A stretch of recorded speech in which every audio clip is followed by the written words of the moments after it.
전 세계 사람들 중에 우리나라 사람만큼 사실 부동산과 땅에 관심이 많은 국민은 전 세계 어디도 없어요.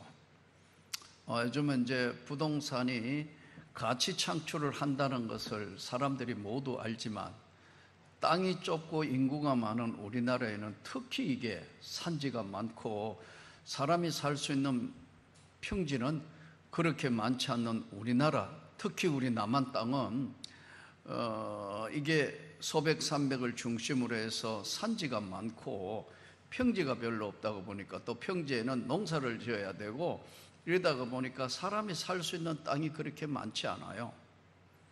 그래서 사실은 미국이나 큰 대륙에는 땅에 대해서 그렇게 애착을 가지지 않아요. 에이커, 몇 에이커, 뭐 우리하고 몇 평하고 단위가 다르는 거니까요. 어마어마한 평수를 이야기하니까요. 그런데 우리나라 사람들은 이 좁은 땅에 많은 인구가 살고 있고 특히 이 수도권에 2천만 넘는 인구가 서울, 경기 지방에 경기도하고 가까이 살기 때문에 참 부동산에 대해서 무지무지 관심이 많아요. 그를 다른 말로 이야기하면 2천만 명이 여기 와서 산다는 것은 인구의 반이 다 고향 떠나온 사람들이요. 여기 원래 서울 본토 출신 있나요? 서울국민학교나 종로국민학교 나온 분 있냐고? 거의 없어요. 원래 경기도에 살던 사람 있나요? 충청도, 전라도, 제주도, 경상도 꼴짝에 살던 사람이 다 직업 따라, 자녀 따라 다 서울 땅에 올라왔어요. 그러다가 보니까 좁은 땅덩어리에 있으니까 자연적 땅에 관심이 많을 수밖에 없어요. 한 평 땅이라도 몇 평 땅이라도 내 땅이 있어야 되겠는데 이게 우리의 소원은 통일이 아니고 우리의 소원은 내 땅이에요. 그렇게 돼버렸어요. 사람 사는 삶이. 그러다 보니까 바꿔 이야기하면 우리 삶 전체는 다 고향 떠나온 나그네예요. 고향을 지키고 있는 사람들이 오히려 적고 고향을 떠나온 사람이 절반이에요. 2천만 명. 일본 같은 경우에는 지금 고령화되고 고향을 일본도 다 떠나고 오니까요. 우리 돈 단돈 몇십만 원에 집 다 내놔고 지금 해외 토픽에 나왔더라고. 그 넓은 동네에 사람 딱 한 가구 산다고. 이거 우리나라도 이래 안 된다는 보장이 없는 기막힌 현실로 돌아가고 있는 게 오늘 이 시대를 사는 다 오늘 고향 떠나온 나그네예요. 40년이 좀 지난 나도 생각해 보니까 고향 떠나온 나그네 여러분과 동일한 사람이다. 이제 고향을 떠나 여기 살다가 보니까 35년, 6년 목회 때문에 신학교 온다고 이 서울 땅에 왔는데 어느덧 이제 36년이 가까웠어요. 다 나그네지 않습니까? 고향 떠나온 사람이에요. 어저께 이래 좀 걷다가 부동산 하는 사람 만났더니 그러더라고요. 요즘에 이거 옆에 사람하고 이야기하는데 옆에 이렇게 있었더니 요즘에는요 아파트 보러 오는 사람도 없고 산을 하는 사람도 없고요. 여기 엄청나게 다 내놨어요. 그래요. 인터넷에 가면 80채 내놨어요. 그래요? 놀래가 그래요? 그럼 가격이 내렸나요? 올랐나요? 올랐는 거는 말할 사람은 바보가 올랐다 그러겠죠. 다 내리는데 어느 정도 내리냐 하면요. 그러더라고요. 말도 못해요. 그래요. 그러니까 옆에서 너는 듣기만 하고 옆에서 왜 말을 못하느냐 하니까 1년에 한 채 딱 부동산 개업회가 1년에 한 채 거래했어요. 그러더라고요.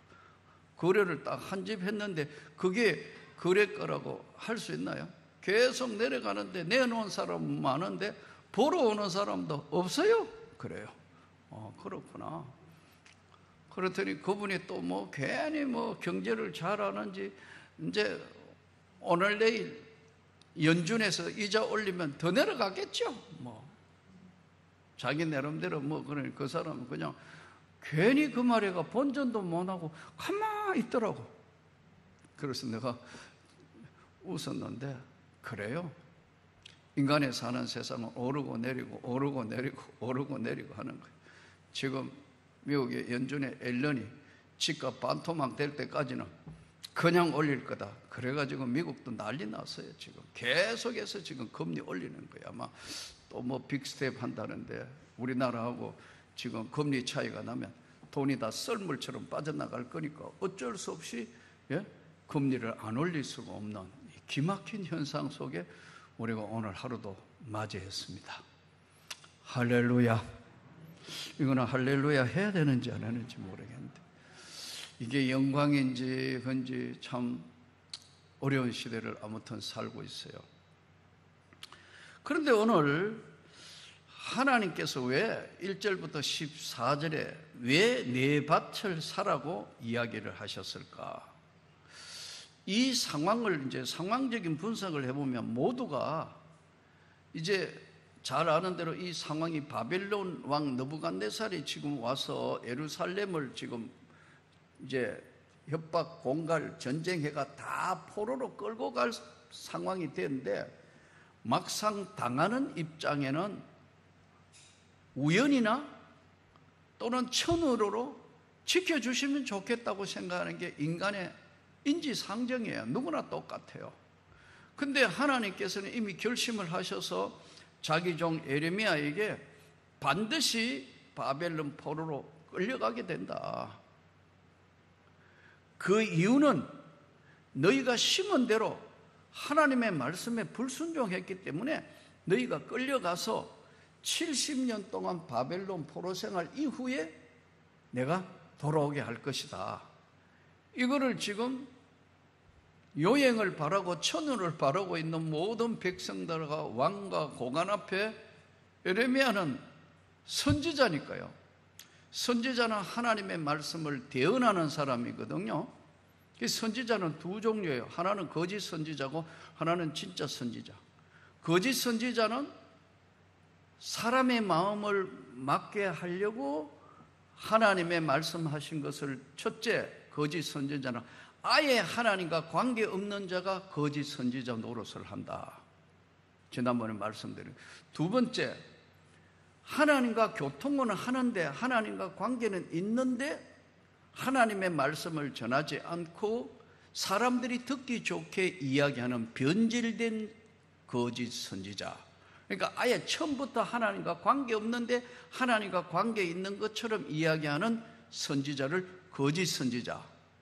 두 번째는 처음에는 하나님과 관계가 있었는데 하나님의 뜻보다 자기 이야기를 자꾸 하는, 이거를 변질된 선지자다. 이걸 합해서 거짓 선지자라는 거예요. 예? 예레미야 선지자 같은 경우에는 선지자인데 예레미야 선지자 앞에는 뭐가 붙었냐면 눈물의 선지자 이렇게 붙어 있어요. 왜냐하면 좋은 거 기쁜 거 선포하면 막 사람한테 박수 받고 인기 있고 뭐 이럴 텐데, 이거 뭐 나라 망한다는 이야기를 하고 포로로 끌려간다는 이야기가 인기 있겠습니까? 안 그러기를 다 소원하는데 하나님의 뜻이니까 바벨론 포로로 다 끌려가고 70년 포로 생활 이후에 돌아오게 될 거야.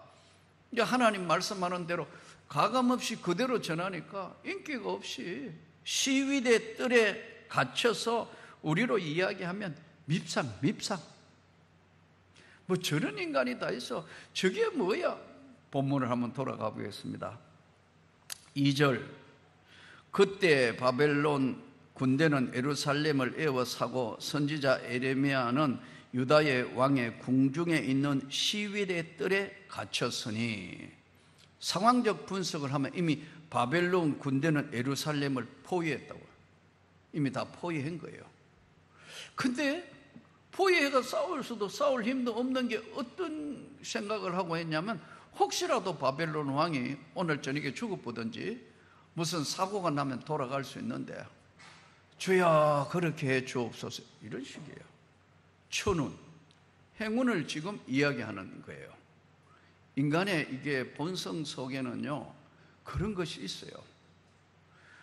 그런데 에레미야는 이미 밉상을 받아가지고 시위대 뜰에 지금 갇혀 있다고. 예? 이는 그가 예언하기를 여호와의 말씀에 보라, 내가 이 성을 바벨론 왕의 손에 넘기리라. 그가 차지할 것이며, 4절을 한번 보시기 바랍니다. 유다왕 시드기야는 갈대아인의 손에서 벗어나지 못하고 반드시 바벨론 왕의 손에 넘겨진 바 되리니 입이 입을 대하여 말하고 눈이 서로 볼 것이며 반드시 포로로 끌려가게 될 것을 계속해서 이야기를 하고 있습니다. 5절을 보시기 바랍니다. 그가 시드기야를 바벨론으로 끌어가리니 시드기야는 내가 돌볼 때까지 거기 있으리라. 그러니까 인기가 있겠습니까? 말도 안 되는 소리. 그런 이야기를 하니까 너무 고통스러웠겠죠. 이때 5절 후반절을 한번 보시기 바랍니다. 유다왕 시드기야가 이르되 네가 어찌하여 이같이 예언하느냐 하고 그거를 가두었음이더라. 예레미야가 6절 이르되 여호와의 말씀이 나에게 임하였은즉 이르시기를 보라, 내 숙부 살롬의 아들 하나멜이 내게 와서 말하기를 너는 아나도스에 있는 내 밭을 사라. 이 기업을 물을 권리가 내게 있느니라 하리라 하시더니. 여러분, 이게 이상하지 않나요? 나라가 망하는데, 바벨론의 나라가 멸망되고 없는데 하나님께서 숙부 삼촌의 집에 있는 그 밭대기를, 아나도스에 있는 그 밭대기를 사라는 거예요. 왜 사라 하냐면은 팔려고 해도 우리나라처럼 이렇게 매매하는 게 아니고 제일 첫 번째 무슨 물건을 팔 때 가까운 친족부터 파는 거예요. 왜 이게 성립되느냐면요, 이스라엘 나라의 강력한 개념은 땅은 하나님의 것이다. 땅은 사고 파는 게 아니다. 하나님 명령. 그래서 지금도 그걸 토지 공개념이라 그럽니다. 이게 약간 공산주의 사상인데 우리 자본주의에서는요, 땅으로 지금 부유하고 가난해지는 거 아니에요. 특히 우리나라 같은 경우.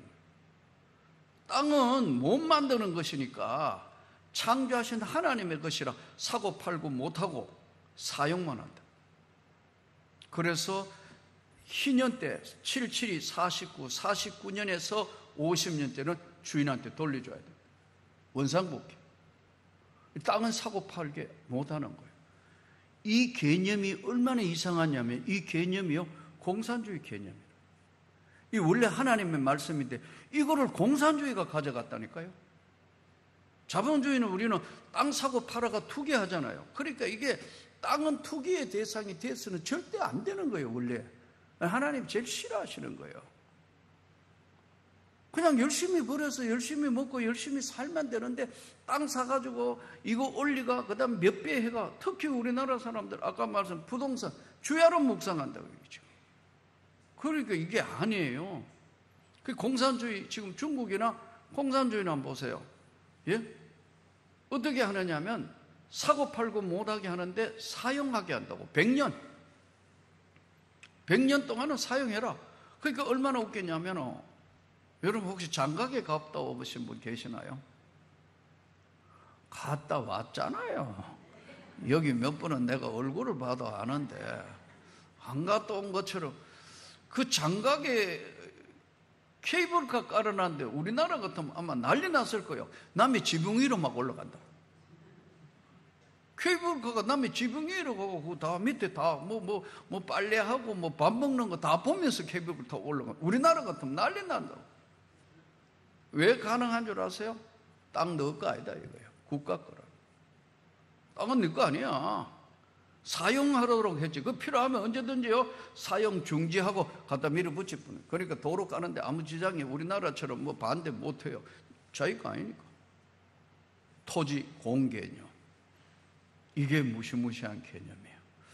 근데 이게 참 우리 자본주의가 맞기는 하지만 이런 부분들은 사실 분배에 이게 많은 지금 참 연구를 해야 돼요. 그래서 오직에서는 수정 자본주의도 나오고 국부론도 나오고요. 이게 참 하는데, 이 너무너무 부유한 사람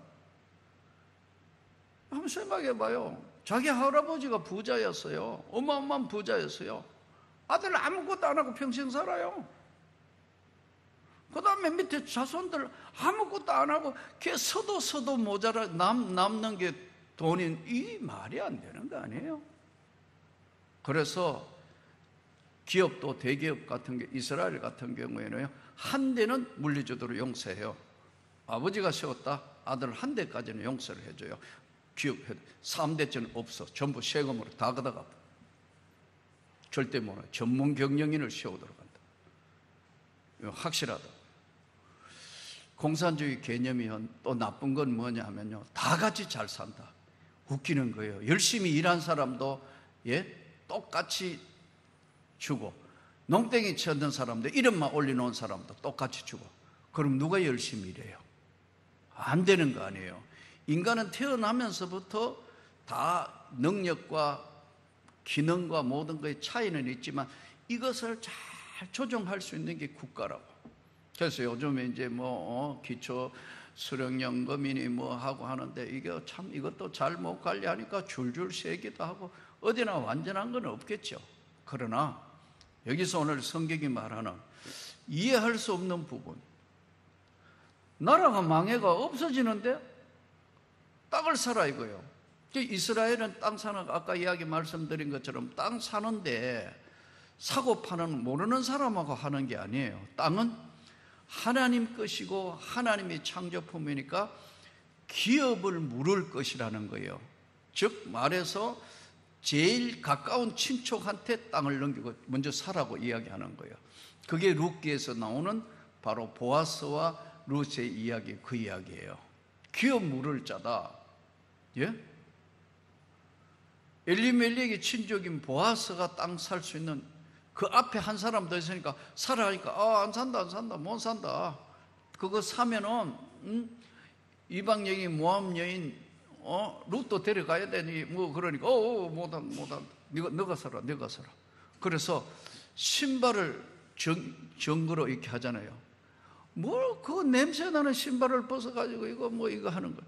그게 뭐냐면, 너가 끌고 다녔던 이 신이, 너가 지금까지 하나님이 창조한 땅을 밟고 다녔던 이 신발이 정거품이라는 거예요. 이해가 되나요? 우리하고는 사고가 상당히 다르죠. 그러니까 기업 물으는 것은 제일 가까운 친척부터 하는데, 숙부가 무슨 이유인지 돈이 필요해가지고 지금 땅 사라고, 나라 망해가지고 지금 성이 포위당해가 바벨론 포로로 끌려가는 판인데 땅 사래요. 그럼 다 날아가는 거 아니에요. 땅 뺏었는 느부갓네살 바벨론 왕 땅 되는데 그거 사라는 거예요. 에레미야에게 하나님께서 그렇게 이야기하셨고, 숙부가 또 직접 와가지고 이거 사라고 그러는 거예요. 오늘 은 70세겔이라고 나와 있죠. 예? 아나도스에 있는 내 밭을 사라. 이 기업 물을 권리가 내게 있느니라 하리라 하시더니, 기업의 상속권이 내게 있고 나의 밭을 사라.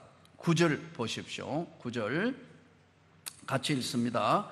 내 숙부의 아들 하나멜이 아나도스에 있는 밭을 사는데 은 17세겔을 달아주되, 70세겔이 아니고 17세겔이네요. 17세겔을 달아주되, 같이 읽습니다. 정서를 서서 봉인하고 정인을 세우고 은을 저울에 달아주고 법과 규례대로 봉인하고 봉인하지 아니한 매매 정서를 내가 가지고. 12절 같이 읽습니다. 나의 숙부의 아들 하나멜과 매매 정서의 인친 정인 앞과 시대 뜰에 앉아 있는 유다 모든 사람 앞에서 그 매매 정서를 마세아의 손자 네리야 아들 바룩에게 붙이며. 바룩이 누구냐 하면 에레미야의 서기입니다. 서기. 에레미야 선지자가 뭘 이야기하면 이제 선지자니까 그 옆에 이렇게 무슨 말을 했는가 글을 쓰는 사람. 오늘 이야기하면 이제 기록자. 국회 가면은 속기사 있는 것처럼 기록한 사람이 바룩이에요. 자, 그런데 밭을 사는 과정에 은 17세겔이라 했는데 가격이 어느 정도 된다 했죠? 말씀을 지난주에도 한번 했는 거로 하는데 세겔은 금 세겔과 은 세겔이 있다 그랬어요. 금 세겔과 은 세겔이 있는데 은 1세겔은 완 세겔은 4일 동안 노동자가 일해서 받는 금액이에요. 4일 동안. 그러면 우리가 일당 15만 원 받는다 하면은 밭에 가고 좀 일하고 뭐 좀 이제 막 실과도 따고 뭐 바쁘니까 하루에 15만 원 받는다면 1세겔이 얼마지요? 60만 원이죠. 거기 곱하기 1세겔이 17개. 그러면 17 곱하기 6. 6, 7이 42. 2하고 4 올라가고 뭐 잘 모르겠네. 요새 계산이 잘 안 돼. 그렇다고 여러분 보고 스마트폰으로 찍어보라고 할 수도 없고 뭐 하여튼 이 완세겔이 이제 15만 원, 60만 원을 17배 하니까 약 한 1000 몇백만 원 되는 것 같죠? 그렇죠? 대충 뭐 6, 7이 40이 한 1000 몇백만 원 된다고 보고, 자, 그 다음에 은 1세겔, 은을 15세겔을 가져오면 금하 1세겔하고 바꿨어요. 그때도 금하고 은하고 차이가 이렇게 있었어요. 그러니까 은 15세겔과 15세겔과 금 1세겔을 바꾸었다고 이렇게. 예? 그러니까 금 1세겔은 대단한 거 아니에요. 그죠? 굉장한 가치입니다. 우리로 이야기하면, 그러나 이게 오늘날도 1000만 원 적은 돈이 아닌데 나라가 망하고 아무것도 없고 지금 포위당해 갔다가 끌려가는데 밭을 사라는 삼촌도 희한하고, 예? 그렇잖아요. 지금 망해가 아무것도 다 뺏길 판인데 사라고 오는 사람이나 그걸 사는데 정인 서는 사람이나 사는 에레미야나 다 똑같은 사람이에요. 그렇잖아요. 그러면 성읍에 있는 사람 모든 사람에게도 선서식이고 뭐 매매 정서 보관을 어떻게 하느냐면요, 예, 이제 토기에 담아가 보관한다고. 오늘날 이게 전기소가 없으니까 그냥 토기에 담아가지고 이제 그냥 그 안에 이제 넣는 거예요. 이때 지금 14절 한번 보십시오. 14절, 15절 재미있는 표현이 나옵니다. 같이 읽습니다. 만군의 여호와 이스라엘의 하나님께서 이와 같이 말씀하시기를, 너는 이 정서 곧 봉인하고 봉인하지 않는 매매 정서를 가지고 토기에 담아 오랫동안 보존하게 하라. 왜요? 다른 데 넣으면 누가 훔쳐가거나 찢어버리거나 변색되거나 하면 안 되기 때문에 한번 생각해, 70년 동안 보관하려면 어떻게 돼요? 예? 70년 뒤에는요, 기억에 의존할 수도 없고 죽어버리고 뭐 하기 때문에 이게 문서가 정확하게 보관되기 위해서 오늘의 등기소 같은 이런 것 역할을 하는 게 토기에다가 담아가지고 이걸 보관을 한 거예요. 재밌는 표현이죠. 이때 15절이 제일 중요한 말씀입니다. 같이 읽습니다. 만군의 여호와 이스라엘의 하나님께서 이같이 말씀하시느니라, 사람이 이 땅에서 집과 밭과 포도원을 다시 사게 되리라 하셨다 하니라. 사라는 삼촌, 사는 에레미야, 정인스러운 모든 사람들, 그리고 해가 바룩 보고 서기에게 잘 적으라 그러고 다 정인까지 서서 토기에 담는 이유는 집과 밭과 포도원을 다시 사게 될 때, 이때 70년 뒤에는 모든 삶이 정상으로 되돌아온다는 하나님의 약속. 에레미야는 그 하나님이 말씀했기 때문에 선지자라 그대로 믿는 겁니다. 그래서 바보처럼 은 17세계를 삼촌한테 투자하고 다 이거 토기에 담아서 하나님이 과연 바벨론 70년 뒤에 어떻게 할 것을 확신했을 때 이게 증거품이 된다. 이런 얘기예요. 여러분, 우리가 천국 가는 증거품은 예수를 확실하게 내 주 예수를 구주로 영접하는 자, 믿는 자, 곧 그 믿는 자에게는 하나님의 자녀가 되는 권세를 주셨다. 이 권세가 뭐예요? 에레미야에게는 토기에 묻어놓은 매매 정수고, 바로 이 성경이 말씀하는 누구든지 예수 그리스도를 믿는 자에게는 바로 하나님의 자녀가 되는 권세를 주신 이 권세가 뭐냐? 오늘 에레미야가 한 토기에 담은 것처럼 이 권세가 바로 주님 앞에 서는 그날 눈으로 보이지 아니하지만 우리가 가지고 있는 이 믿음으로 우리가 이 땅에 살면서 어떻게 하나님 섬겼느냐 하는 그거로 주님 앞에 선다는 거예요. 아멘. 바로 성경은, 신약 성경에는 이 매매 정서를 하나님의 권세, 예수의 이름의 권세로 주셨다는 거예요. 그래서 에레미야는 이것이 과연 70년 뒤에, 자기도 이 땅에 없는데 70년 뒤에 내 후손들이 볼 때 에레미야 선지자가 하나님이 그때 말씀한 것이 맞다는 증언을 하게 하기 위해서 바로 매매 정서가 증거품이 된다는 거예요. 이제 이스라엘 백성들은 쭉 보면 이제 에스겔, 다니엘, 호세아, 요엘, 아모스 이제 선지서로 계속 펼쳐지는데 에레미야, 눈물의 선지자 에레미야 이야기대로 어느 날 70년이 지난 어느 되는 그해 칙령을 내려가 고향으로 돌아온다. 마음껏 가서 예배드리라. 그리고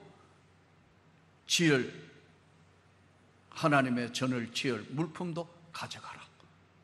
마음껏 예배드리고 고향으로 가서 너희 고국에서 살아라. 이야, 바로 칙령을 내리는 거예요. 하나님의 약속은 조금도 변함이 없습니다.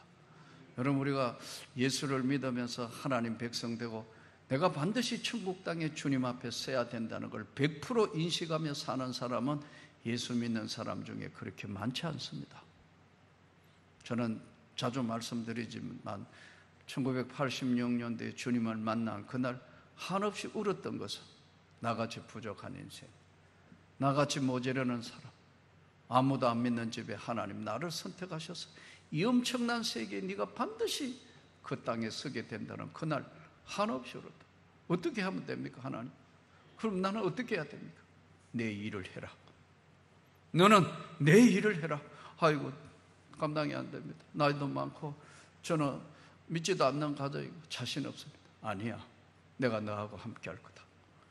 그 말 한마디에 쫓아와 목사 돼서 방에서 시작해서 35년의 시간이 흘렀어요.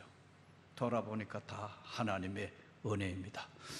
여러분과 저는 반드시, 나는 평생에 내가 기도하는 여기 있는 우리 모두가 반드시 주님의 영광의 나라에서 다시 설 걸 믿습니다. 하나님, 내가 목회했던 우리 교인들 한 사람도 절대로 흩어짐이 없도록 하나님 그 나라에 서게 해 주옵소서. 작년 12월 달에 코로나로 중내 산해하는 그날도 참 너무 힘들어서 수면제를 먹어도 7분, 13분 이래 자니까 수면제를 먹어가 그 정도 자야 될 만큼 몸이 고달프고 숨쉬기도 힘든 그날, 하나님 지금 불러가셔도 후회는 없습니다. 그러나 아직은 아닌 것 같습니다. 마지막까지 잘 완주하게 해주십시오. 기도를 들어주신 것 같아요. 저는 여러분에게 확실하게 말씀드릴 수 있는 그 나라가 확실하게 있습니다, 여러분. 그렇기 때문에 나는 내 삶의 모든 것이 거기에 초점이 맞춰지고, 또 참 신기하게 그 기도하고 난 뒤에 몸이 좋아지길래 이 안에 있는 네 사람, 이 전부 다 저하고 같이 하나님 이 방에 있는 사람들이 다 나가게 해주십시오. 와, 옆에 있던 할아버지, 가망 없는 할아버지 에코모 걸어가지고 지금 잘못하면 문 열면 바로 장례식장에 내려가야 될 할아버지. 야, 하루 반 만에 에코모 뛰더라고. 간호사들이 난리가 났어. 정상으로 이 할아버지가 돌아왔다. 그때 내가 하나님 기도 들어주셔서 감사합니다 그랬다고요. 사랑하는 성도 여러분, 예레미야가 오늘 아무 바보 같지만은 은 17세겔에 바로 그 땅을 샀다는 것은 하나님의 언약은 변함이 없다는 예수 권세, 바로 그것을 이야기하는 거예요. 자, 이제 15절부터 35절에 이제 두 번째 인가응보, 심은 대로 거두게 된다. 16절부터 15절부터 같이 읽겠습니다. 만군의 여호와 이스라엘의 하나님께서 이와 같이 말씀하시니라. 사람이 이 땅에서 집과 밭과 포도원을 다시 사게 되리라 하셨다 하니라. 내가 매매 쟁세를 네리야 아들 바룩에게 넘겨준 뒤에 여호와께 기도하여 이르되 슬프도소이다. 주 여호와여, 주께서 큰 권능과 능력과 표심팔로 천지를 지으셨사오니 주에게는 할 수 없는 일이 없으시니이다. 주는 은혜를 천만인에게 베푸시며 아버지의 제약을 그 후손의 품에 갚으시오니 크고 능력 있으신 하나님이시요 이름은 만군의 여호와시니이다.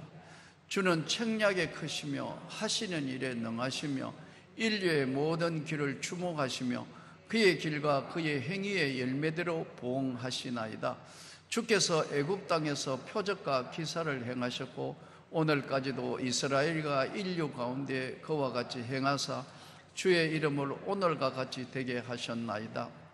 주께서 표적과 기사와 강한 손과 표심팔과 큰 두려움으로 주의 백성 이스라엘을 애굽 땅에서 인도하여 내시고 그들에게 주시기로 그 조상들에게 맹세하신 바 젖과 꿀이 흐르는 땅을 그들에게 주셨으므로 그들이 들어가서 이를 차지하였거늘 주의 목소리를 순종하지 아니하며 주의 율법에 행하지 아니하며 무릇 주께서 행하라 명령하신 일을 행하지 아니하였으므로 주께서 이 모든 재앙을 그들에게 내리셨나이다. 보옵소서. 이성을 빼앗으려고 만든 참호가 이성에 이르렀고 칼과 기근과 전염병으로 말미암아 이성이 이를 치는 갈대아인의 손에 넘긴 바 되었으니 주의 말씀대로 되었음을 주께서 보시나이다. 주 여호와께서 주께서 내게 언으로 밭을 사며 정인을 세우라 하셨으나 이성은 갈대아인의 손에 넘기신 바 되었나이다. 그때 여호와의 말씀이 예레미야에게 임하여 이르시되 나는 여호와요 모든 육체의 하나님이라 내게 할 수 없는 일이 있겠느냐. 그러므로 여호와께서 이와 같이 말씀하시리니 보라, 내가 이 성을 갈대아인의 손과 바벨론의 느부갓네살 왕의 손에 넘길 것인즉 그가 차지할 것이라. 이 성을 치는 갈대아인이 와서 이 성에 불을 놓아 성과 집 곧 그 지붕에서 바알에게 분향하며 다른 신들에게 전제를 드려 나를 경록케 한 집들을 사르리니 이는 이스라엘 자손과 유다 자손이 예로부터 내 앞에서 악을 행하였을 뿐 아니라 이스라엘 자손은 그의 손으로 만든 것을 가지고 나를 경노하게 한 것뿐이니라. 여호와의 말씀이니라. 이 성이 건설된 날부터 오늘까지 나의 노여움과 분을 일으키므로 내가 내 앞에서 그것을 옮기려 하노니 이는 이스라엘 자손과 유다 자손이 모든 악을 행하여 내 노여움을 일으켰습니다. 그들과 그들의 왕들과 그의 고관들과 그의 제사장들과 그의 선지자들과 유다 사람들과 예루살렘 주민이 다 그러하였느니라.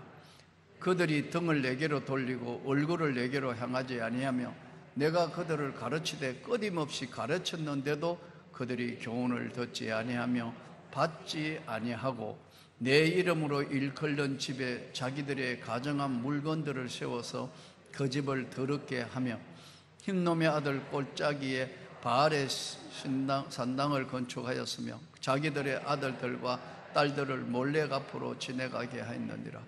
그들이 이런 가정한 일을 행하여 유다로 범죄하게 한 것은 내가 명령한 것도 아니요 내 마음에 둔 것도 아니니라. 아멘.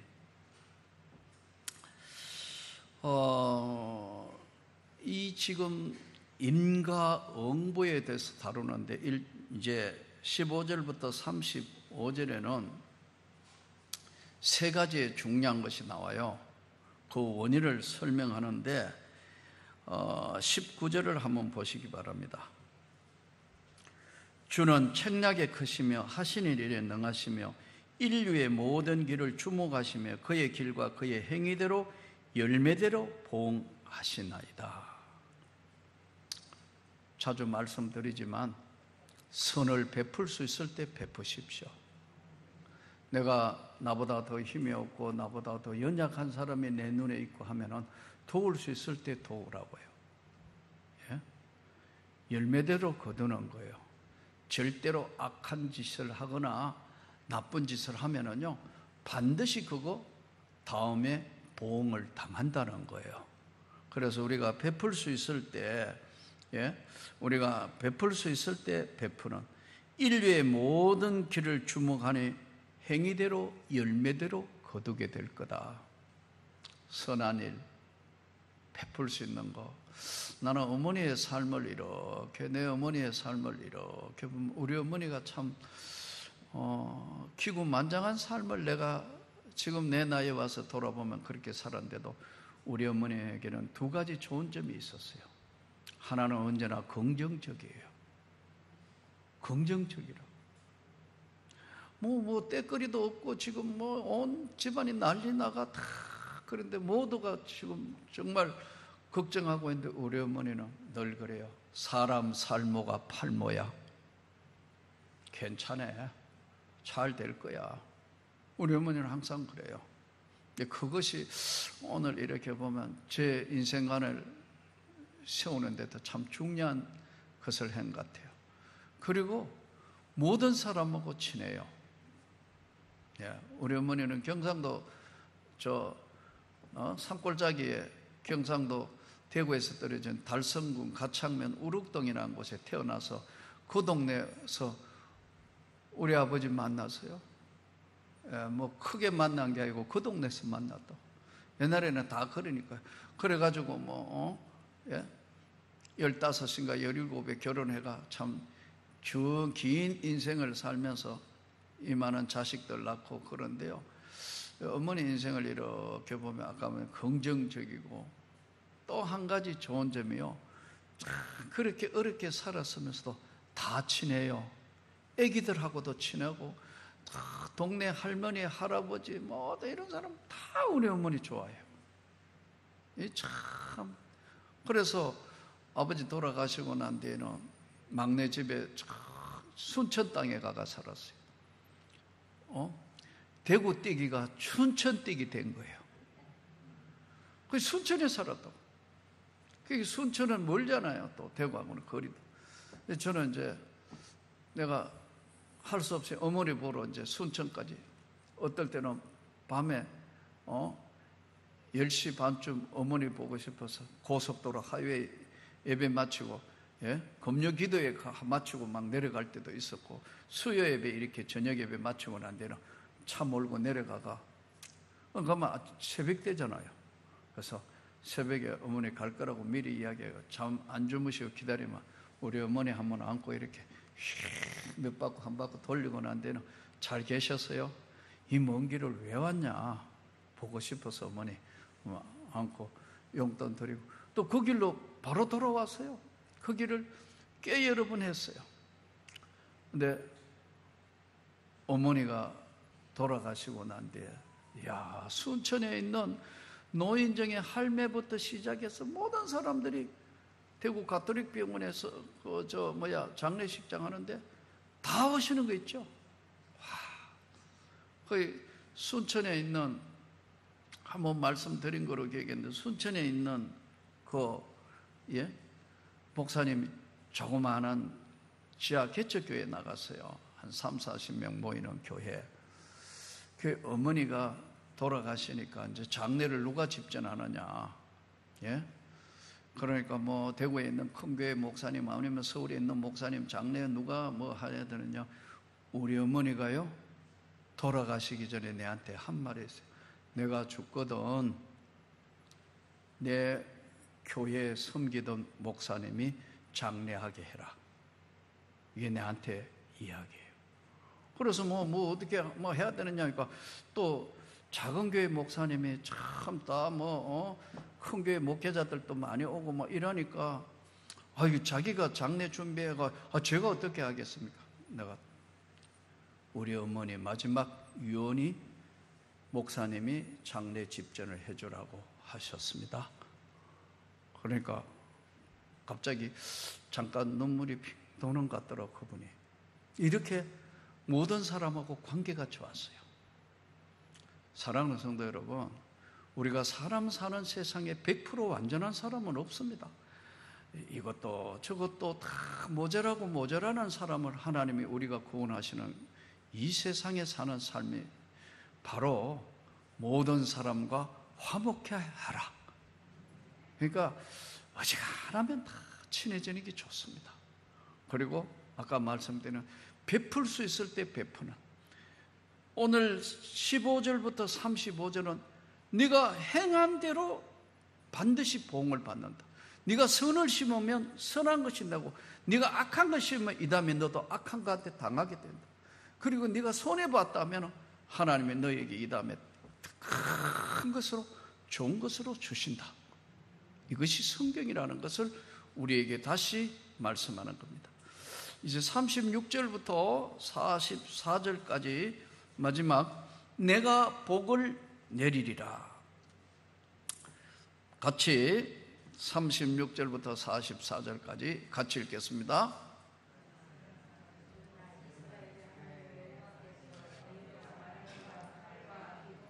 전염병으로 말미암아 바벨론 왕의 손에 넘긴 바 되었다는 이성에 대하여 이와 같이 말씀하시니라. 보라, 내가 노여움과 분함과 큰 분노로 그들을 쫓아 보내었던 모든 지방에서 그들을 모아들여 이곳으로 돌아오게 하여 안전히 살게 할 것이라. 그들은 내 백성이 되겠고 나는 그들의 하나님이 될 것이며 내가 그들에게 한 마음과 한 길을 주어 자기들과 자기 후손의 복을 위하여 항상 나를 경외하게 하고 내가 그들에게 복을 주기 위하여 그들을 떠나지 아니하리라 하는 영원한 언약을 그들에게 세우고 나를 경외함을 그들의 마음에 두어 나를 떠나지 않게 하고 내가 기쁨으로 그들에게 복을 주되 분명히 나의 마음과 정성을 다하여 그들을 이 땅에 심으리라. 여호와께서 이같이 말씀하시니라.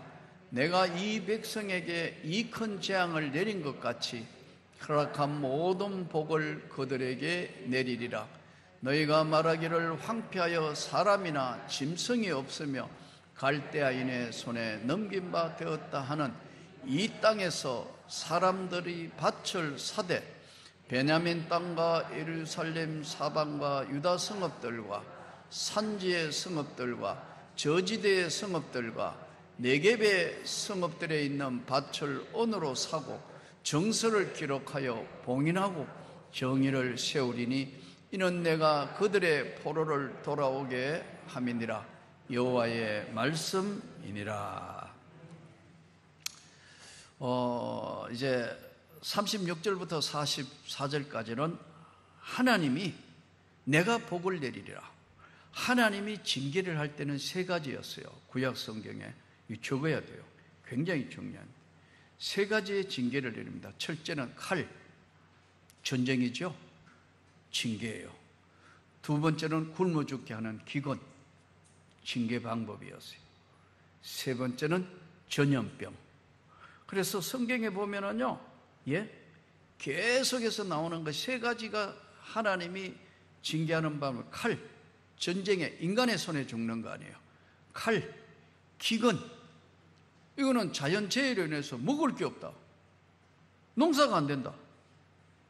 칼, 기근, 그 다음에 전염병으로 죽게 한 것이 바로 구약 성경의 징계 방법이었습니다. 그런데 하나님이 이 칼, 기근, 전염병에 이제 반드시 이 세 가지를 내릴 때는 또 세 가지의 공통적인 단어가 나와요. 노여움. 하나님의 노여움을 사면 안 된다. 두 번째는 하나님이 자기 표현을 할 때 뭐라고 표현했냐면 분함. 분한 일 당했다. 분함. 또 한 가지는 성경에 기록되는 경우에서 큰 분노. 이 세 가지가 반드시 보라. 나의 노여움과 나의 분함과 나의 큰 분노로 인하여. 그런데 내가 이 모든 걸 이제 다 용서하고 내 백성 되게 할 것이고 내 하나님이 될 것이다. 그러면 재앙을 내린 만큼 큰 복을 주시는데, 예? 재앙을 내리니까 어떻게 되었냐면 황폐가 사람도 없고 짐승도 없는 이런 땅이 되었는데, 하나님이 복을 주시니까 밭을 언으로 사고 정서를 기록 봉인하고 정인 세우고 내가 포로를 돌아오게 할 것이다 했는데, 하나님이 복 주신 것이다 하는 것을 알 때도 세 가지예요. 이게 오늘 예레미야서를 통해서 구약 전체를 관통하는 중요한 사상이에요. 하나님이 아까 칼, 기근, 전염병이었어요. 그리고 노여움, 분함, 큰 분노였어요. 이게 내릴 때는 이렇게 했어요. 근데 복을 주시는 것은 또 복을 주시는 게 뭐가 복을 받았냐 하면은요, 예? 그 첫 번째가 구약 성경을 기준으로 해볼 때 첫째, 그 후대가 강성하며 후손에게 복을 주시는 거예요. 나는 여러분 자녀에게 하나님 복 주시기를 축복합니다. 자녀가 잘 할 때는 복을 주신다. 후손의 축복. 두 번째, 하나님께서 이제 주실 때 뭐냐면 강건한 축복을 주신 거예요. 이 땅 사는 날 동안. 그래서 조상의 열조의 묘에 들어갔더라. 조상의 길로 갔더라. 모세는 마지막 죽기까지 눈이 흐려지지 아니했더라. 하나님의 사람들에게 내리는 복이에요. 강건한 축복이 여러분에게 있기를 축복합니다. 세 번째가 제일 중요한 거예요. 평안, 기쁨. 이 땅 위에 사는 날 동안 평안, 기쁨. 예, 후손 축복을, 사는 날 동안 강건한 축복을,